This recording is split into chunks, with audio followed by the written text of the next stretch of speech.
There is a question that has quietly haunted every long-term relationship that has ever existed. It isn't the dramatic question we see in movies. Are we right for each other? Or do we love each other enough? Those are the questions people ask out loud when things are already falling apart.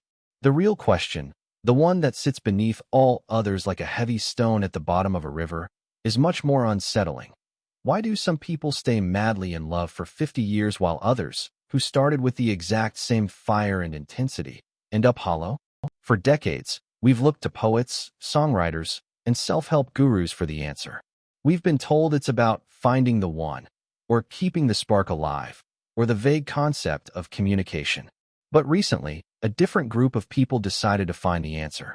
Scientists, brain imaging researchers, psychologists running longitudinal studies across 30 or 40 years. Neurobiologists tracking what happens inside a human brain when it looks at the person it loves, at year 1, year 10, and year 30. What they found broke every assumption about love that most of us have been carrying since we were old enough to want it. It isn't about compatibility. It isn't about chemistry. And it isn't even about communication in the way that word is usually used. What actually makes love last is something so ordinary that you have almost certainly been overlooking it every single day. The architecture of the invisible decline. To understand what makes love stay, we first have to understand why it usually leaves. Most relationships follow a predictable arc that scientists call habituation. In the beginning, everything is high definition.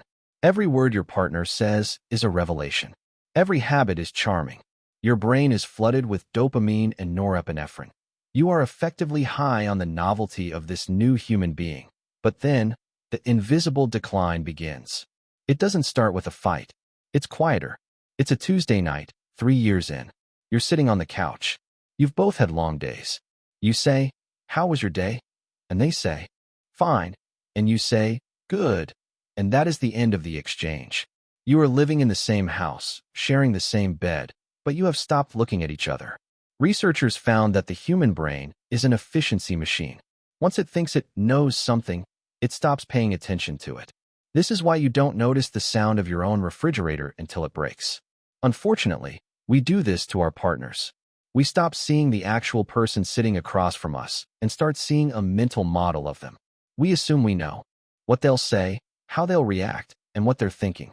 The moment you think you have someone completely figured out is the moment you stop being present with them.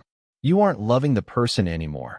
You're loving a ghost, a memory of who they were 2 years ago. This is the point where most couples begin to feel lonely while standing in the same room. The discovery, the curiosity variable. When scientists looked at supercouples, those who reported high levels of romantic intensity after decades, they found a startling commonality in their brain scans. When these individuals looked at pictures of their partners, the reward centers of their brains lit up similarly to those in the honeymoon phase. But there was a key difference. Their brains also showed high activity in areas associated with vulnerability and complex social processing. These couples hadn't just kept the spark. They were practicing a specific behavior that scientists call active curiosity. In most relationships, curiosity dies as certainty grows. In supercouples, curiosity is treated as a permanent discipline. They operate under the assumption that their partner is a mystery that can never be fully solved.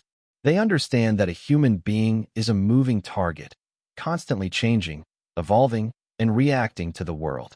Think about the last time you asked your partner a question you truly didn't know the answer to. Not what time is the plumber coming, or did you pick up the milk, but a question about their inner world. If you have to think about it for more than 10 seconds, you've likely fallen into the trap of certainty. The language of emotional responsiveness. Dr. Sue Johnson, a leading clinical psychologist, spent years observing couples in a lab setting to find the single strongest predictor of relationship success. She found it wasn't how often they fought or how much they had in common. It was emotional responsiveness. She boiled this down to a simple acronym, A.R.E. Accessibility *, can I reach you? * responsiveness * can I rely on you to respond to my emotional needs? * engagement * do I know you value me and will stay close? In the science of lasting love, these aren't just nice ideas. They are biological imperatives. Humans are social mammals. When we feel our partner is unreachable. Our brain's alarm system, the amygdala, goes into a state of panic. This is why a small argument about the dishes can suddenly feel like a life or death crisis. It's not about the dishes. It's about the fear that the reach for connection will go unanswered. The couples who last have learned the secret language of the reach. When one partner sighs, the other doesn't ignore it. They lean in. They ask, "What was that sigh about?" These micro-responses, occurring hundreds of times a week, build a reservoir of security. When the big storms of life hit, job loss, grief, illness, these couples survive because their reservoir is full. They know that when they reach out in the dark, a hand will be there to catch them. The myth of compatibility versus the power of repair. We've been sold the lie that if we just find the right person, things will be easy. But longitudinal studies by the Gottman Institute show that 69% of relationship conflicts are perpetual. They never go away. They are based on fundamental differences in personality or lifestyle. The difference between couples who stay madly in love and those who divorce isn't that the super couples found a way to solve these problems. It's that they became masters of repair. In the science of love, repair is the act of reaching across the gap after a disconnection. It's the "I'm sorry I snapped," or the "Can we try that conversation again?" or even just a well-timed joke that breaks the tension. Research shows that the absence of conflict is actually a warning sign of a dying relationship. It means both people have given up. The presence of repair, however, is the hallmark of a thriving one. The neurobiology of play. Finally, scientists discovered a fascinating link between play and long-term passion. In the early stages of love, novelty is built in. Everything is new. But to sustain that feeling over 30 years, you have to create intentional novelty. Sharing a novel and challenging experience, learning a language together, taking a dance class, or even just exploring a new part of the city, triggers the release of dopamine in the same way the first date did. It shocks the brain out of its efficiency mode and forces it to look at the partner in a new light. Play is the proof that two people still enjoy each other. You can love someone from a distance, but you can only play with someone if you are truly present. Super couples don't just work together, they play together. They protect their sense of absurdity and shared humor as if their lives depended on it, because the life of the relationship actually does. Love as a practice. The most important discovery scientists made is that love that lasts is not a feeling you fall into. It is a practice you choose.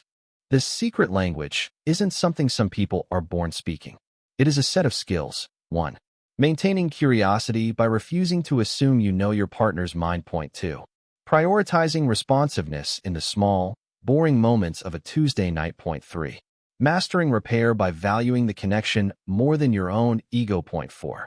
Protecting play to keep the brain's reward centers engaged. If you are sitting across from your partner tonight and the fog of routine has settled in, remember this: curiosity is a muscle. You can start using it at any moment. Ask a question you don't know the answer to. Wait for the response. Don't finish their sentence. The science is clear. Love doesn't fade because we run out of things to say. It fades because we stop being interested in the answers. The mystery is still there, sitting right across the table from you. You just have to start looking again.